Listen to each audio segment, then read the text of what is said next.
الله وبركاته نحمد ونصلي على رسوله الكريم أما بعد فأعوذ بالله من الشيطان الرجيم بسم الله الرحمن الرحيم إن الحكم إلا لله صدق الله العلي العظيم সবাই পড়েন সাল্লাল্লাহু আলাইহি ওয়াসাল্লাম। ইসলামী আন্দোলন বাংলাদেশ রায়পুর থানা শাখা কর্তৃক আয়োজিত আজকে সম্মেলনের সম্মানিত সভাপতি সেরে তাজ, সম্মানিত ওলামায়ে কেরাম, সর্বস্তরের ইসলাম প্রিয় দেশপ্রেমিক ভাইয়েরা আমার, ইসলামী আন্দোলন বাংলাদেশ কি ও কেন আমরা অনেকে জানি, অনেকে জানি না। ইসলামী আন্দোলন বাংলাদেশ নিছক শুধু দেশ, দল এবং নেতা পরিবর্তনের কোনো সংগঠনের নাম নয়। ইসলামী আন্দোলন বাংলাদেশ বিশ্বাস করে শুধু দেশ, দল এবং নেতা পরিবর্তনের মাধ্যমে মানুষের শান্তি মুক্তি আসতে পারে না। এই দেশ বারবার পরিবর্তন হয়েছে। দীর্ঘদিন পর্যন্ত দেশের শাসক ছিলাম আমরা। এই পাক-ভূত উপমহাদেশে প্রায় 750-800 বছর পর্যন্ত মুসলমানদের শাসন ছিল। কিছু মুনাফিকির কারণে প্রায় 200 বছর, 190 বছরের মতো ব্রিটিশ এদের শোষণ করেছে, নির্যাতন করেছে, জুলুম করেছে। আর সেই জুলুমের শিকার হয়েছিল মুসলমানই বেশি। 1803 ইসাই সালে যখন ব্রিটিশ দিল্লি দখল করেছে, ওই সময় শাহ ওয়ালিউল্লাহ মুহাদ্দিস দিলবর রহমতুল্লাহ আলাইহির বড় সন্তান শাহ আব্দুল আজিজ সাহেব রহমতুল্লাহ ঘোষণা দিয়েছিলেন, আজকের থেকে পাক-ভূত উপমহাদেশ দারুল ইসলাম নয়, দারুল হরব। ব্রিটিশদের বিরুদ্ধে আন্দোলন করা প্রত্যেকটা মুসলমানদের জন্য ফরজে আইন। সেই দিন থেকে ব্রিটিশ হটাও আন্দোলনের সূচনা হয়েছিল। আর আপনারা জানেন, ব্রিটিশ হটাও আন্দোলনের সবচেয়ে বেশি জীবন দিয়েছিল মুসলমান। ইন্ডিয়ান গেটের মধ্যে ব্রিটিশ হটাও আন্দোলনে যারা শহীদ হয়েছে, মারা গিয়েছে, তাদের নাম লেখা আছে। এর মধ্যে সবচেয়ে বেশি সংখ্যায় কারা? মুসলমানদের মনে রাখতে হবে, এটা প্রত্যেকটা মুসলমানের সন্তানকে মনে রাখতে হবে। ব্রিটিশ হটাও আন্দোলনের সূচনাও করেছিল মুসলমান, এবং সবচেয়ে বেশি রক্ত দিয়েছিল কারা ভাই? মুসলমান। আন্দোলনের সূচক এবং সর্বাধিক যারা সমর্থন করেছিল, পার্টিসিপেট করেছিল, তাদের আন্দোলনের ভিত্তিতে ব্রিটিশ এদেশ থেকে ভাগতে বাধ্য হয়েছে। ভেবেছিলাম এবার মানুষ মুক্তি পাবে, শান্তি পাবে, কিন্তু আমরা কি দেখলাম? ভারতের সংখ্যাগরিষ্ঠ মানুষগুলি মুসলমানদের উপর আবারও নির্যাতন করতেছে, নিপীড়ন করতেছে, শোষণ করতেছে, অত্যাচার করতেছে। মুসলমানরা চিন্তা করছে মুসলমানদের জন্য আলাদা ভূখণ্ডের প্রয়োজন, এক দেশের প্রয়োজন। আর মুসলমানদের আন্দোলনের ভিত্তিতে পাকিস্তান নামে একটা দেশ আমরা অর্জন করেছিলাম। আপনারা জানেন, পাকিস্তান নামীয় দেশের পিছনে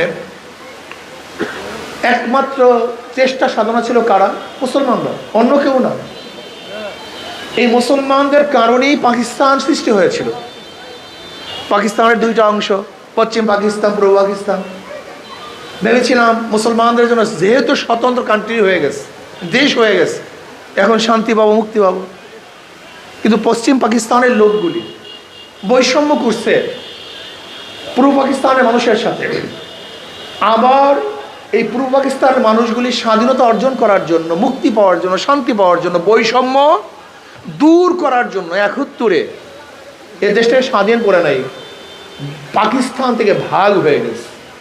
ভাগ হয়ে স্বাধীন হয়ে গেছিলাম। ভেবেছিলাম এইবার শান্তি পাবো, মুক্তি পাবো।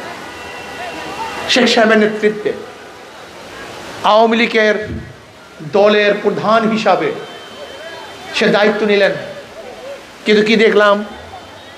74-এর দুর্ভিক্ষ, যে দুর্ভিক্ষে এমন প্রকার আকার ধারণ করেছিল, সেখানে মানুষ কচু, শাক, ঘাস না খেয়েছিল হাজার হাজার মানুষ।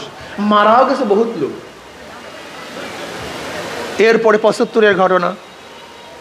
এরপর আবার দেখলাম জিয়াউর রহমান সাহেব ক্ষমতা গ্রহণ করেছেন। ভেবেছিলাম এবার আর বৈষম্য থাকবে না, এবার মানুষের দুঃখ থাকবে না। কিন্তু ৭১ থেকে শুরু করে ২০২৪ পর্যন্ত যারা এই ক্ষমতায় ছিল তারা কি করেছেন? দুর্নীতিতে 5 বার চ্যাম্পিয়নশিপ লাভ করছে। এই যে বিএনপি সরকার দুর্নীতিতে 5 বার চ্যাম্পিয়নশিপ লাভ করছে। বিএনপি সরকার সহ আগেকার সরকারগুলি। আমরা কি দেখেছিলাম? ৯১-তে খালেদা জিয়া ক্ষমতায় আসছে, ভেবেছিলাম পুরুষরা পারে নাই, এবার মহিলারা পারবে। কিন্তু ৯১ থেকে ৯৫ পর্যন্ত পারে নাই। ৯৬-তে আবার আওয়ামী লীগ ক্ষমতা আসছে, ভেবেছিলাম বিএনপি পারে নাই, আওয়ামী লীগ পারবে।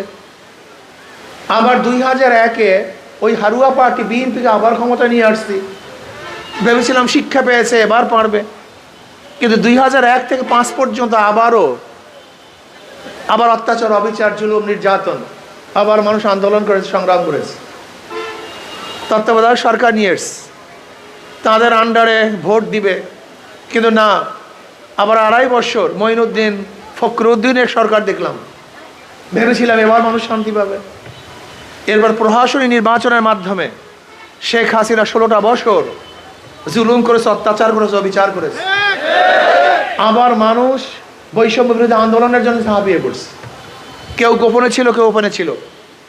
যারা গোপনে ছিল তাদের জন্য একটা সুযোগ ছিল, যদি হারতো তাহলে বলতো আমরা নাই। কিন্তু আমরা যারা ওপেনে ছিলাম আমাদের কোনো সুযোগ ছিল না। কথাটা বুঝাতে পারিনি। যারা গোপনে ছিল তারা বলতো আমরা এই আন্দোলনে নেই, আমরা সংগ্রামে নেই। যেরকম বিএনপি আগে ঘোষণা দিয়েছিল এই আন্দোলনের সাথে আমরা সম্পৃক্ত না। আপনারা দেখেছেন যে জুলাইয়ের 18 তারিখ এবং 24 তারিখ ফখরুল ইসলাম আলমগীর সাহেব বলেছেন এই আন্দোলনের সাথে আমরা সম্পৃক্ত না। আবার অনেকে মিটিংও করেছিল, এমনকি আগস্টের 3 তারিখ 4 তারিখ অনেকে মিটিং করেছিল। যাই হোক, আমি নাম বলবো না। অনেকে আওয়ামী লীগের সাথে 3 তারিখ 4 তারিখ মিটিং করেছিল। কেউ গোপনে ছিল, কেউ নেপথ্যে ছিল। লেকিন আমরা কথা বলেন না কেন, আমরা রাস্তায় ছিলাম, আমরা ওপেনে ছিলাম, আমরা ঘোষণা দিয়েছিলাম আগামী 5 তারিখ জনগণের গণভবন জনগণ দখল করবে। আল্লাহর কি করিশ্মা, 4 তারিখ শাহবাগে ঘোষণা দিয়েছিলাম। আপনার বক্তৃতা করে দেখেছেন। 4 তারিখ বিকালে শাহবাগে ঘোষণা দিয়েছিলাম 4 আগস্ট যে আগামীকাল এই জনগণের গণভবন জনগণ দখল করবে। আল্লাহর কি করিশ্মা, 5 তারিখ দখল হয়েই গেছে। আল্লাহ না করুক যে সাকসেস না হতাম, তার আমাদের অবস্থাটা কি হইতো বলেন তো? সবাই তো ব্যাস তালে আর মিঠাই মিলা যাইতো, কিন্তু আমাদের অবস্থা কি ছিল? আমরা তো কাবাবের হাড্ডি, মিলার কোনো কায়দা নেই। এত রিস্ক নিয়ে আন্দোলন করার পর আজকে যারা সিনেমিনি খেলছে, নতুনভাবে এই দেশকে সন্ত্রাস এবং চাঁদাবাজির দিকে নিয়ে যাচ্ছে, বাংলাদেশের জনগণ কোন অবস্থাতে তাদেরকে গ্রহণ করবে না। চাঁদাবাজির জন্য আমরা আন্দোলন করেছিলাম, চাঁদাবাজির জন্য মানুষগুলি রক্ত দিয়েছিল, চাঁদাবাজির জন্য মানুষ অঙ্গহানি হয়েছিল, চাঁদাবাজির জন্য মানুষ অন্ধ হয়েছিল, বিকলাঙ্গ হয়েছিল, চাঁদাবাজির জন্য মানুষকে জেলখানায় ভুগে মরেছিল না। স্বাধীনতা অর্জন করার জন্য, বৈষম্য দূর করার জন্য, শান্তি পাওয়ার জন্য, মানুষকে অধিকারকে ফিরিয়ে দেওয়ার জন্য, আমার মা বোনদের ইজ্জতকে রক্ষা করার জন্য, প্রত্যেকটা ক্ষুধার্ত মানুষের পেটের মধ্যে খাদ্য দেওয়ার জন্য, বস্ত্রহীনকে বস্ত্র দেওয়ার জন্য, যারা চিকিৎসাহীন ধুকে ধুকে মরছে তাদেরকে চিকিৎসার ব্যবস্থা করার জন্য, প্রত্যেকটা মানুষ স্বাধীন থাকবে, মুক্ত বাতাসে ঘুরবে, অধিকার থাকবে মুখের, অধিকার থাকবে লেখার, অধিকার থাকবে হাঁটার চলার, চালা থাকবে না, গুন্ডামি থাকবে না, বদমাশি থাকবে না। সেই দেশ করার জন্য আন্দোলন করেছিলাম। যদি কেউ এখানে এসে বাটপারি করার চিন্তা করেন, স্বপ্ন দেখেন, তাহলে জনগণ আবার ঐক্যবদ্ধভাবে পিঠের চামড়া রাখবে না। সন্ত্রাসীদের, চাঁদাবাজের পিঠের চামড়া। আমি বৈষম্য বিরোধী আন্দোলনের ছাত্রদের বলবো, চাঁদাবাজদের বিরুদ্ধে আন্দোলন করতে হবে, চাঁদাবাজের বিরুদ্ধে আন্দোলন করতে হবে, সন্ত্রাসের বিরুদ্ধে আন্দোলন করতে হবে, জুলুম অত্যাচার অবিচারের বিরুদ্ধে আন্দোলন করতে হবে। প্রত্যেকটা মানুষ স্বাধীন, বাংলাদেশের প্রত্যেকটা নাগরিক স্বাধীন। ব্যবসায়ীরা ব্যবসা করবে, চাঁদাবাজের কবলে থাকবে না। আজকে ড্রাইভাররা গাড়ি চালাবে, কোন চাঁদাবাজকে চাঁদা দিতে পারবে না। আজকে প্রত্যেকটা মানুষ চাকরি করবে, যেখানে কোনো অবস্থাতেই পার্সু করে প্রমোশনের জন্য প্রয়োজন হবে না। আমার মা বোনেরা তারা নিরাপত্তায় ঘরে ফিরবে, ইফতিজিং এবং ধর্ষণের শিকার হবে না। এরকম দেশ আমরা চাই। আর শরিয়া আইন বাস্তবায়নের ব্যতীত এই মানুষের অধিকারগুলি বাস্তবায়ন অসম্ভব না। এর জন্য আমি আমার যুবক মুরব্বী পর্দালা মা বোনদেরকে বলবো, ইতিহাস থেকে শিক্ষা গ্রহণ করুন। যারা আজকে ক্ষমতা যারা চিন্তা করছে, এরা ক্ষমতায় ছিল না তা না, ছিল, কিন্তু খুঁজে দেখেন তারা কি করেছে। মোল্লা দ্বিতীয়বার কিন্তু বেলতলায় যায় না। যারা চাঁদাবাজি করছে, দেশকে লুট করছে, খুন করছে, ধর্ষণ করছে, অবিচার করছে, অত্যাচার করছে, তাদের ক্ষমতায় দেওয়া যাবে না। যারা আদর্শবান, নীতিবান, চরিত্রবান, খোদার ভীরু, এদেরকে যদি ক্ষমতায় বসান, তাহলেই মানুষ শান্তি পাবে, মুক্তি পাবে। সংস্কারের আগে যদি নির্বাচন দেওয়া হয়, সেই নির্বাচন প্রশ্নবিদ্ধ নির্বাচন হবে, নিরাপত্তা নির্বাচন হবে না। সহজ কথা। নির্বাচন আঞ্জাম দিবে কারা? প্রশাসন। প্রশাসন কি সংস্কার হয়েছে? এখনো কি পুলিশের অ্যাক্টিভিটিস বেড়েছে? তা নির্বাচনটা দিবে কে, করবে কে? আবারও তো দখলদারি হবে, আবারও খুন খারাপই হবে, আবারও দখলদারি নির্বাচন হবে। এই নির্বাচন আমরা চাই না। আমরা নির্বাচন চাই নিরপেক্ষ নির্বাচন, প্রশ্নবিদ্ধ নির্বাচন আমরা চাই না। এর জন্য সংস্কারের আগে নির্বাচন দিলে সেই নির্বাচন টিকবে না, প্রশ্নবিদ্ধ নির্বাচন হবে, সেই নির্বাচন আমরা চাই না। আমরা চাই গ্রহণযোগ্য নির্বাচন, নিরপেক্ষ নির্বাচন, যে নির্বাচনে সবাই অংশগ্রহণ করবে, নিরপেক্ষভাবে ভোট দিতে পারবে, যেখানে জবরদস্তি হবে না, দখলদারি হবে না, ছিনতাই হবে না। এই সংস্কারের আগে নির্বাচন দিলে সেই নির্বাচন প্রশ্নবিদ্ধ নির্বাচন হবে, সেই নির্বাচন মানুষ গ্রহণ করবে না। আসুন, ইসলামী আন্দোলন বাংলাদেশ এমন এক সংগঠন, তার নামের আগেও শান্তি। ইসলাম মানি শান্তি, কি কথা ঠিক না? তার প্রত্যেকটাও শান্তি। যারা ধানের শীষ নির্বাচন করে, তারা নিজেরা ধান কাটতে পারে না। যারা নৌকা নির্বাচন করে, নিজেরা নৌকা চালাতে পারে না। যারা নাঙ্গল নির্বাচন করে, নাঙ্গল বইতে পারে না। যারা কাস্তে নির্বাচন করে, তারা কিন্তু কাস্ত চালাতে পারে না। যারা কুঠা নিয়ে নির্বাচন করে, লাকড়ি ফাটতে পারে না। যারা গরুর চাকা নিয়ে নির্বাচন করে, গরুর গাড়ি চালাতে পারে না। কিন্তু ইসলামী আন্দোলন বাংলাদেশে এমন এক প্রতীক, যারা হাত পাখা নিয়ে নির্বাচন করে, তারাও চালাতে পারে। যারা সাপোর্ট করে, তারাও চালাতে পারে।